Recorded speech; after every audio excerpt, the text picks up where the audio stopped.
Hello guys, আসসালামু আলাইকুম। সবাইকে ওয়েলকাম আমার আজকে একটা সুন্দর শিক্ষণীয় বিষয়তে।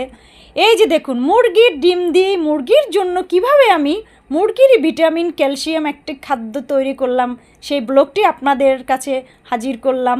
এই যে দেখুন, আমরা বাসা বাড়িতে সবাই আমরা ডিমটা খেয়ে ছুঁড়ে ফেলে দিয়া ডাস্টবিনে, কিন্তু না, ডাস্টবিনে যাদের হাঁস মোরগ আছে তারা ডাস্টবিনে ফেলবেন না।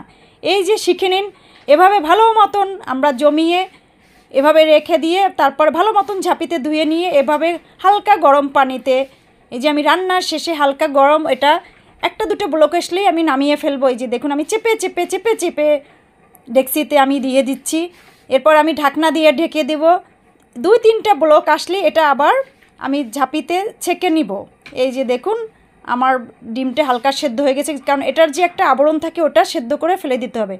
এরপরে রোদ্রে শুকিয়েছি, কিন্তু ভিডিওটি আমার নেওয়া হয়নি, তার জন্য দুঃখিত। ভালো মতন এভাবে শুকিয়ে নিয়েছি 2-3 দিন বসে। এই যে দেখুন, আমি এখন মশলার মতন ব্লেন্ডার করে নিব মুরগির জন্য, মুরগিরই পুষ্টিকর খাবার। এই যে দেখুন, আমি ব্লেন্ড করতেছি, আমার ব্লেন্ড করা প্রায় শেষ হয়ে আসতেছে।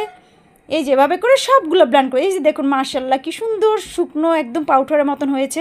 এটা যে মুরগির জন্য কতটা উপকারী, মুরগিকে আমরা যদি মাঝে মধ্যে কাঁচা ডিম বা মুরগির খোসা দিই ওদেরই ভালো হবে, ওদের ক্যালসিয়াম, ওদের মানে ডিমের জন্য ডিমও সাইজটা বড় হবে এবং ডিমটাও শক্ত হবে, পাতলা খোসার হবে না। এই যে দেখুন গাইস, আমার মুরগিগুলো মাশাআল্লাহ কীভাবে খাচ্ছে, মানে ওরা খুবই টেস্ট পাচ্ছে, কারণ এটা সেদ্ধ না করলে ডিম থেকে খোসা থেকে একটা গন্ধ আসবে। ইতিমধ্যে আমি ওদের খাঁচার কাছে চলে আসলাম, দেখি আমার সোনামণিরা কয়টা ডিম পেড়েছে। তো দেখি মাশাআল্লাহ আজকে অনেকগুলো। দেখি আমার ছোট্ট রাজকন্যা, সে তো মুরগির ঘরে ঢুকলেই ওদেরকে একটু আদর না করলেই নয়, সে ওর আদর করবে। এই যে ওর কালো বুনা, ও আরও বেশি করে ওটাকে আদর করে। ইতিমধ্যে আমি ছোট মুরগির জন্য আবার নিয়ে আসলাম মিশ্রণ করে। এই যে দেখুন, ছোট মুরগি খাচ্ছে, কিন্তু ওরা একটু ভয় পায় আমাকে দেখলে, কারণ কিছুদিন আগে ওদেরকে ভ্যাকসিন করছিলাম, তো তখন থেকেই ওদের আতঙ্ক।